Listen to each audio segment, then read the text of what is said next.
আজকের ভিডিও জুড়ে থাকছে ঘরের নানা ব্যস্ততা, ঘরের ঝুল পরিষ্কার করা, বিছানা গুছানো, ঘর ঝাড়ু দেওয়া, দুপুরের রান্নাবান্না, জামাকাপড় ধোয়া সহ দিনের প্রয়োজনীয় অনেক কাজ। আর ছোট বাচ্চাকে সামলিয়ে কিভাবে এই সব কাজ করি সেটাও আজকের ভিডিওতে আপনাদের সঙ্গে শেয়ার করেছি।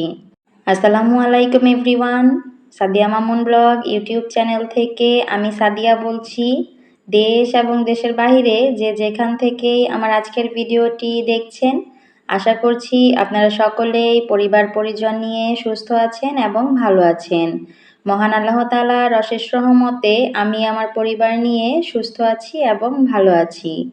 আজকের ভিডিওটা ঘরের কাজকর্ম দিয়েই সাজিয়েছি। আশা করছি আপনাদের কাছে আমার ভিডিওটা ভালো লাগবে। ইনশাআল্লাহ ভিডিওটি স্কিপ না করে পুরোটা জুড়ে দেখার অনুরোধ রইল। আজকে কিন্তু মেয়েকে মাদ্রাসায় পাঠিয়ে দিয়ে তারপর ঘরের কাজকর্মগুলোকে করেছি। জান্নাতের মাদ্রাসা কিন্তু এতদিন বন্ধ ছিল, পরীক্ষা হওয়ার পর কিন্তু বন্ধ দিয়ে দিয়েছিল। তো গত ২ দিন আগেই কিন্তু মাদ্রাসা খুলেছে, মানে গত সোমবারে মাদ্রাসা খুলেছে, কিন্তু বৃষ্টির কারণে আসলে পাঠাতে পারছিলাম না।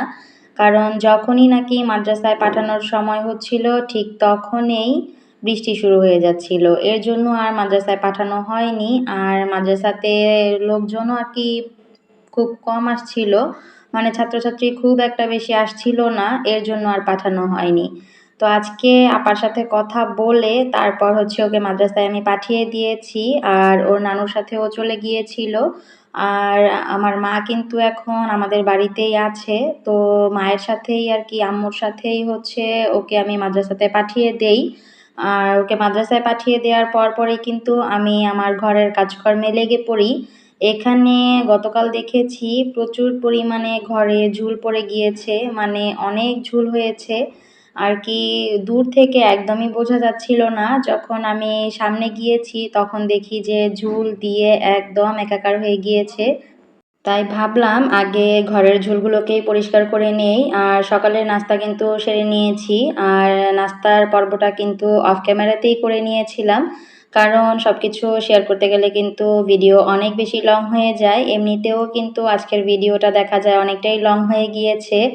যতই এডিটিং করি না কেন, কাটছাট করি না কেন, দেখা যায় আর কি মনে হয় এটা দেখাবো নাকি ওইটা দেখাবো, কোনটা বাদ দিব। তো ভিডিও করা শুরু করলে কিন্তু তখন আর ভিডিও বাদ দিতে পারি না। আর যখন দেখা যায় ভিডিও করতে ইচ্ছা করে না তখন তো একদমই ভিডিও করি না। আর যখন ভিডিও করি তখন দেখা যায় একটার পর একটা ভিডিও করতে গেলে ভিডিওটা কিন্তু অনেক লং হয়ে যায়। তাই সকালের পর্বটা আর আপনাদের সাথে শেয়ার করিনি। সকালের পর্বটা অফ ক্যামেরাতেই আর কি সেরে নিয়েছি। বাচ্চাদেরকে খাইয়ে দিয়েছি, তারপর জান্নাতকেও খাইয়ে দিয়ে তারপর জান্নাতকে মাদ্রাসায়ও পাঠিয়ে দিয়েছি, আমি নিজেও খেয়ে নিয়েছি। আর খাওয়া দাওয়া পরেই কিন্তু আমি মূলত ঘরের কাজে লেগে গিয়েছি।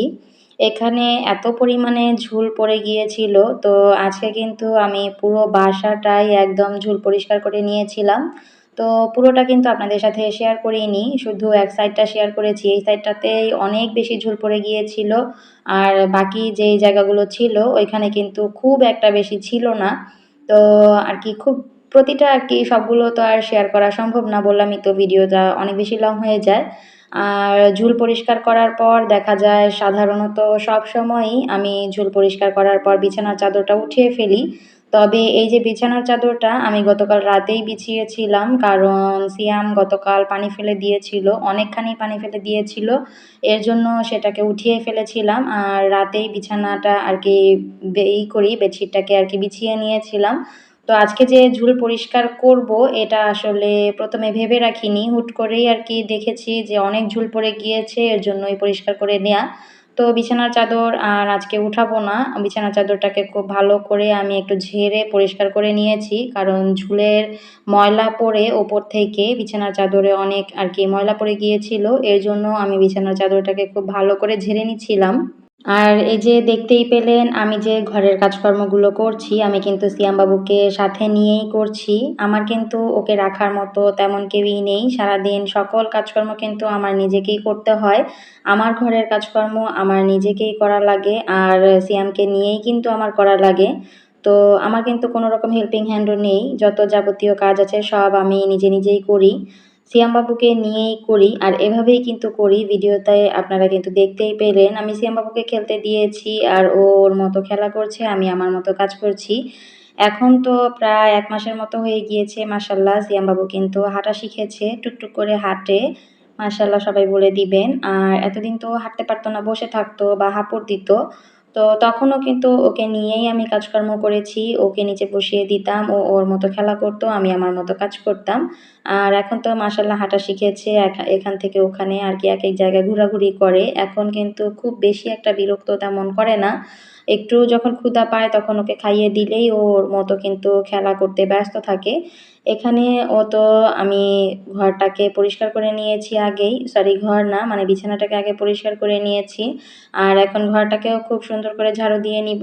কারণ আমি কিন্তু পুরো ঘরের ঝুল পরিষ্কার করেছি আর পুরো ঘরের ঝুল দিয়ে নিচেও কিন্তু অনেক ময়লা দিয়ে তলিয়ে গিয়েছে। সেটা কিন্তু ক্যামেরায় খুব একটা বোঝা যাচ্ছে না। কিন্তু ঘরে প্রচুর পরিমাণে ময়লা হয়ে গিয়েছে। এর জন্য আমি সিয়াম বাবুকে খাটে বসিয়ে এখন হচ্ছে নিচের পরিষ্কার করে নিব। মানে ফ্লোরটাকে পরিষ্কার করে নিব। এখানে ওকে আমি একটু বিড়াল ছেড়ে দিয়েছিলাম। বিড়ালের আরকি ডাকাডাকি করছিল। তারপর গরু ডাকাডাকি করছিল। এগুলো দেখতে খুব পছন্দ করে। ইদানিং দেখছে। এর আগে কখনো ওকে মোবাইল দেইনি। এখনো খুব একটা দেই না। তো ওকে ভাবলাম যে একটু খাটে যেহেতু বসিয়ে দিয়েছি, পড়ে যাতে না যায় এজন্য মোবাইল দিয়েছিলাম। কিন্তু দেখতেই তো পেলেন ও মোবাইলটাকে বারবার আরকি ছুঁড়ে ফেলে দেওয়ার চেষ্টা করছিল। তো এর জন্য ও মোবাইলটা ওর হাত থেকে আমি নিয়ে অন্য কোথাও রেখে দিয়েছি। এরপর আবার ও এখানে ওর ফিডারটা পেয়েছে। এটার মধ্যে পানি ছিল, ও এটাতে পানি খায়। সেই পানিগুলোকে আবার এইরকম চাদরের মধ্যে ফেলে দিচ্ছিল। তো ফিডারটাকেও আমি সরিয়ে নিয়েছি।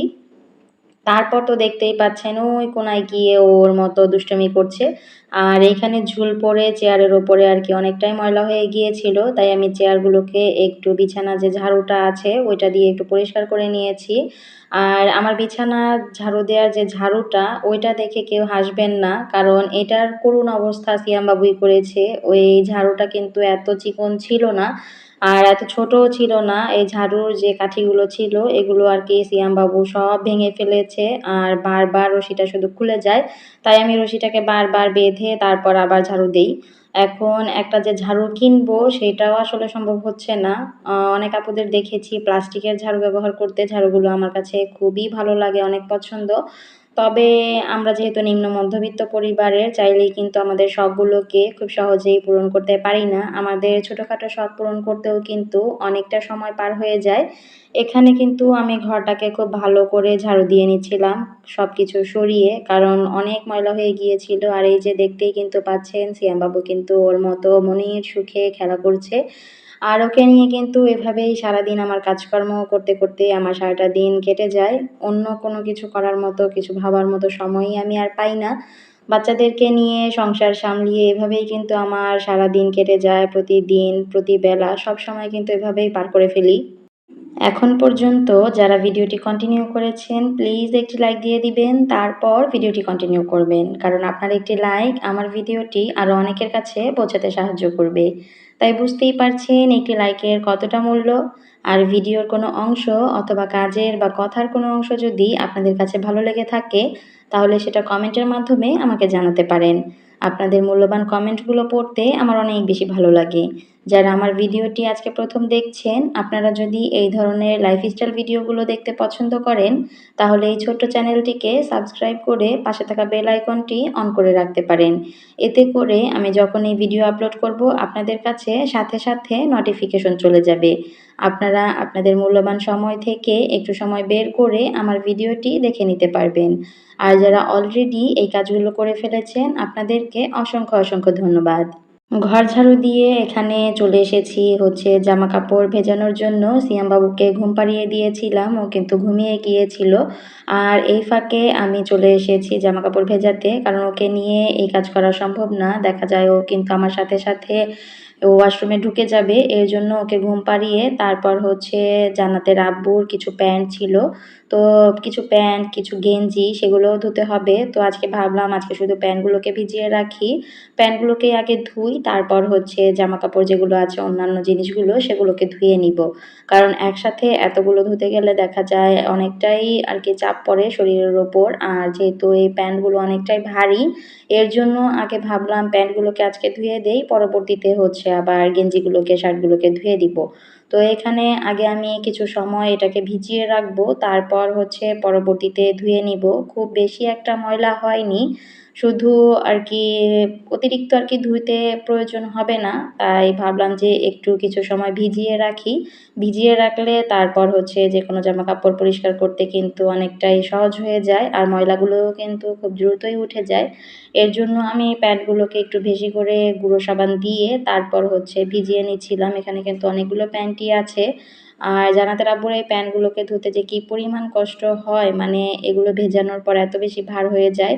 সবথেকে বেশি কষ্ট হয় এগুলোকে আর কি এই পানিটা ঝরানো, এর জন্য তো আমি এগুলোকে ধুয়ে তারপর একটা রশিতে বা যেকোনো কিছুতে আর কি ঝুলিয়ে রাখি যাতে করে পানিটা ঝরে যায়। কারণ এগুলো থেকে পানি ঝরানোটা খুবই টাফ, কারণ এই প্যান্টগুলো এতটা ভার হয়। তো বেশিরভাগ ক্ষেত্রে দেখা যায় জান্নাতের আব্বু অনেক সময় ধোয় চাদর, বিছানার চাদর, তারপর তার প্যান্ট, আবার অনেক সময় দেখা যায় আমিও ধুয়ে দেই। মাঝে মধ্যে আমি ভিজিয়ে রাখি, আবার সে ধুয়ে ফেলে, আবার মাঝে মধ্যে যদি আমি সময় পাই তাহলে আমি ভিজিয়ে রেখে আমারটা আবার আর কি নিজেই ধুয়ে ফেলি। তো এই হচ্ছে আমাদের কাজকর্ম, দুজনে মিলেমিশেই কাজকর্ম করি সব কিছু। সিয়াম বাবু যেহেতু ঘুমাচ্ছিল, এইদিকে আমি জামা কাপড়গুলোকে ভিজিয়ে তারপর দুপুরে রান্নাবান্নার জন্য চলে এসেছি। আমি কিন্তু ভাত বসিয়ে দিয়েছিলাম, আর ভাতটা প্রায় হয়েই গিয়েছিল, কিছুটা বাকি ছিল। তো আমি একটু চেক করে দেখছিলাম যে ভাত হয়েছে কিনা। আর গতকালের অনেকগুলো ভাত রয়ে গিয়েছিল, তো ভেবেছি ভাতগুলো সাথে দিয়ে দিব। আমি কিন্তু আর কি এরকমই করি। আর এইদিকে আমার গত ভিডিওতে কিন্তু আপনাদেরকে সাথে শেয়ার করেছিলাম যে আমার এই মশলাদানির অবস্থাটা ঠিক কী রকম করেছে সিয়াম বাবু। মানে ও মশলাদানিটাকে এমনভাবে ঝাঁকি দিয়েছে, আমি দেখতে দেখতে আর কি ধরতে ধরতে ও মশলাদানিটাকে নিয়ে একটা ঝাঁকি মারে, আর সাথে সাথে একদম মরিচের গুঁড়ো হলুদের গুঁড়ো সব মিক্স হয়ে যায়। কি যে বাজে অবস্থা হয়েছিল এই কয়দিন রান্না করতে, আমার কোনো আন্দাজ পাচ্ছিলাম না আর কি, সব উলটপালট লাগছিল। কারণ ২ টা মিক্স হয়ে যাওয়াতে আমি বুঝতেই পারছিলাম না যে হলুদ কতটুকু গেল, মরিচ কতটুকু গেল, আর ফেলে দিব সেটাও আসলে ফেলতে ইচ্ছা করছিল না। এজন্য ওগুলো দিয়েই কোনো রকম আর কি চালিয়ে দিয়েছি। তো গতকাল যেহেতু ওগুলো শেষ হয়ে গিয়েছিল, এর জন্য ওটাকে আমি ধুয়ে নিয়েছি ভালো করে। পরিষ্কার করার পর এখানে আজকে আবার সবকিছু রিফিল করে নিচ্ছিলাম। লবণটা যেহেতু বেশি প্রয়োজন পড়ে, তাই আমি ২ জায়গায় হচ্ছে লবণ নিচ্ছি। কারণ লবণ দেখা যায় খুব তাড়াতাড়ি শেষ হয়ে যায়। আর যে বাকি যে ২ টা আছে এই ২ টার মধ্যে হলুদের গুঁড়া আর মরিচের গুঁড়া রেখে দিব। আর এই যে হলুদের গুঁড়াটা, আমার কাছে রাঁধুনির হলুদের গুঁড়াটা একদমই পছন্দ হয় না। আপনারা কোনটা আর কি ব্যবহার করেন আপুরা আমাকে কিন্তু কমেন্ট করে একটু জানাতে পারেন। কারণ রাঁধুনির হলুদের গুঁড়া আমার কাছে একদমই পছন্দ হয় না। এটা আমার কাছে মনে হয় যেন কালারই আসে না, তরকারিতে কোনো কালারই হয় না। আর একটু যদি বেশি হয়ে যায় তাহলে এত পরিমাণে বাজে গন্ধ আসে। আমি জানি না এটা কি আমার সাথেই হয় কিনা, কিন্তু রাঁধুনির যে মরিচের গুঁড়াটা আছে আমার কাছে এই মরিচের গুঁড়াটা খুবই ভালো লাগে। কারণ রাঁধুনির মরিচের গুঁড়ার কালারটা কিন্তু অনেক সুন্দর আসে, একদম লাল টকটকে একটা কালার আসে, আর ঝালটাও কিন্তু খুব বেশি থাকে না। আমার কাছে রাঁধুনির হলুদের গুঁড়ার চাইতে মরিচের গুঁড়াটা বেশি পছন্দ হয়। আমরা সাধারণত হলুদের গুঁড়া হচ্ছে যে মিল থাকে সেখান থেকে ভাঙানো হয় আর কি, ওরা ভাঙিয়ে তারপর বিক্রি করে, ওইখান থেকে আর কি আনা হয়, যে মেশিনে ভাঙানো হয় আর কি, আমি জায়গাটা বোঝাতে পারছি না হয়তোবা, মেল বলে ওইটাকে। তো ওইখান থেকে আর কি হলুদের গুঁড়াটা আনে। আর মরিচের গুঁড়াটা হচ্ছে রাঁধুনিটা ব্যবহার করি, তবে এবার রাঁধুনিটা আবার আনেনি, এবার এনেছিল পিওরের। তো পিওরেরটা খুব বেশি আর কি ভালো লাগে না আর কি, রাঁধুনির চাইতে একটু কম, তবে মোটামুটি চলে। কিন্তু রাঁধুনির যে মরিচের গুঁড়াটা এইটা হচ্ছে একদম বেস্ট আমার কাছে। কালারটা মারাত্মক সুন্দর আসে, খুবই ভালো লাগে। আর পিওরের যে কালারটা আর কি মরিচের গুঁড়ার কালারটা, এটা খুব বেশি একটা আসে না, ঝালটাও খুব বেশি একটা না। আর মরিচের গুঁড়াটাও আমার কাছে খুব বেশি আর কি মিহি মনে হয় না। রাঁধুনির মরিচের গুঁড়াটা যেমন অনেকটা মিহি, পিওরের যে মরিচের গুঁড়াটা এটা কিন্তু খুব একটা মিহি না। তো যাই হোক, অনেক কথাই বললাম। আপুদের কাছে আমি একটু প্রশ্ন করলাম যে আপনারা কোন ব্র্যান্ডের বা কোন ধরনের মরিচের গুঁড়া, হলুদের গুঁড়া ব্যবহার করেন? তো আমাকে একটু জানাবেন যে কোনটা ভালো। চেষ্টা করব পরবর্তীতে সেটাই আনার জন্য। কারণ তরকারির কালার যদি সুন্দর না আসে, দেখতে সুন্দর না লাগে, তাহলে আমার কাছে মনে হয় খেতেও ভালো লাগে না। এইদিকে তো মসলা রিফিল করতে, করতে আমার ভাত কিন্তু হয়ে গিয়েছে। আর যে বললাম গতকাল অনেকগুলো ভাত রয়ে গিয়েছিল, রাতে রান্না করেছিলাম। তো রাতের ভাত অনেকটাই রয়ে গিয়েছিল। আমি সবসময় এরকম করি। এখন এটা স্বাস্থ্যকর কিনা জানি না। হয়তোবা স্বাস্থ্যকর হবে না। তবে আমার কাছে না ভাত ফেলতে একদমই ইচ্ছা করে না। তো ফ্রিজের ভাতও কিন্তু খাওয়া সম্ভব হয় না, কারণ শক্ত হয়ে যায়। এর জন্য আমি যখন নাকি ভাতের মাড় গালবো, মানে ভাতটা ঠিকা দিব, তো ঠিকা দেওয়ার আগ মুহূর্তে যে ভাতটা থাকে, মানে আগের দিনের যে ভাত থাকে, সেটাকে আমি দিয়ে একটু নাড়াচাড়া করে তারপর হচ্ছে ভাতটাকে ঠিকা দিয়ে ফেলি। এতে করে কিন্তু ঠান্ডা ভাতটাও গরম হয়ে যায়, আর যে শক্ত ভাবটা থাকে সেটাও চলে যায়। আবার কিন্তু ভাতটা ফেলেও দিতে হয় না, মানে ওয়েস্টও হয় না, ভাতটাও কিন্তু খাওয়া হয়ে যায়। কারণ ঠান্ডা ভাত কিন্তু কেউ ওইরকমভাবে খেতে চায় না। আর আমি যদি আলাদা করে গরম করে দেই, সেটাও দেখা যায় খেতে ভালো লাগে না, একদমই মজা লাগে না। এজন্য আমি সবসময় আগের দিনের ভাত থাকলে সেটাই যে ভাতের মধ্যে দিয়ে তারপর ভাতটাকে আরকি রান্না করে ফেলি। এভাবে করি। তো আপুরা, আপনারাও কি এভাবে করেন কিনা কমেন্ট করে কিন্তু জানাতে পারেন। আর ভাত হয়ে গিয়েছে, এইদিকে আজকে একটু ডাল রান্না করব। একটু হাতে মাখিয়ে একটু ভুনা আরকি, ঘন করে ডাল রান্না করব, ভুনা টাইপের। তো ভাবলাম যে হাতে মাখিয়ে রান্না করে ফেলি ঝটপট করে। কারণ আজকে না, মানে ইদানিং খুব বেশি লেট হয়ে যাচ্ছে রান্না করতে। গতকালই বলেছিলাম। মন মানসিকতা একদমই ভালো নেই। রান্নাবান্না করছি শুধুমাত্র আরকি মনের ওপর দিয়ে জোর করে, তারপর হচ্ছে সংসারের কাজকর্ম করছি, রান্নাবান্না করছি। কারণ এগুলো না করলে আমার কাজকর্ম কিন্তু কেউ এসে করে দিয়ে যাবে না। তো আমার কাজ আমাকেই করতে হবে। এর জন্য না চাইতেও রান্না করতে আসি, ঘরের কাজকর্ম করি। যার কারণে দেখা যায় রান্না করতে, করতে কিন্তু অনেক দেরি হয়ে যায়।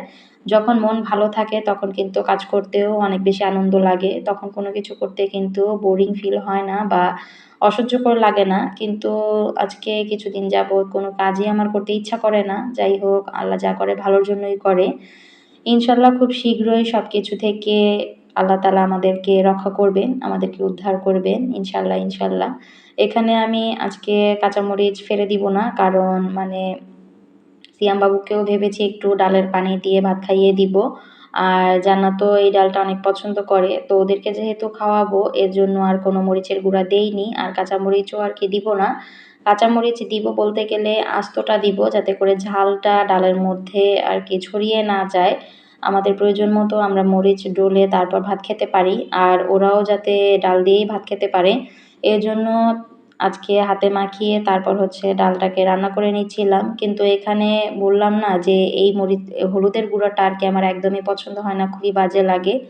১ম এ একটু দিয়েছিলাম, তারপর দেখলাম যে হলুদের কালারটা খুব বেশি আসেনি। এর পরবর্তীতে আরেকটু হলুদের গুঁড়া দিয়েছিলাম। পরবর্তীতে রান্না করার পর দেখা যায় কালার তো খুব বেশি একটা হয়নি, কিন্তু ডালের থেকে হলুদের যে একটা বাজে গন্ধ আসছিল, এর জন্য একদমই ভাত খাওয়া যাচ্ছিল না। মানে এত পরিমাণে বাজে একটা অবস্থার মধ্যে পড়ে গিয়েছিলাম আমি। যাই হোক, রান্নাবান্না শেষ করে তারপর গোসল করতে চলে গিয়েছিলাম। আর গোসল করা শেষে আমি বের হয়ে দেখি চারিপাশে একদম অন্ধকার হয়ে গিয়েছে। যদিও ক্যামেরাতে খুব একটা বোঝা যাচ্ছে না, কিন্তু চারিপাশে কিন্তু অনেক অন্ধকার হয়ে গিয়েছিল। রুমের মধ্যে তো একদমই অন্ধকার, আপনারা তো দেখতেই পেলেন। একদম চারিপাশ অন্ধকার হয়ে গিয়েছিল। সকাল থেকে কিন্তু ভালোই ছিল।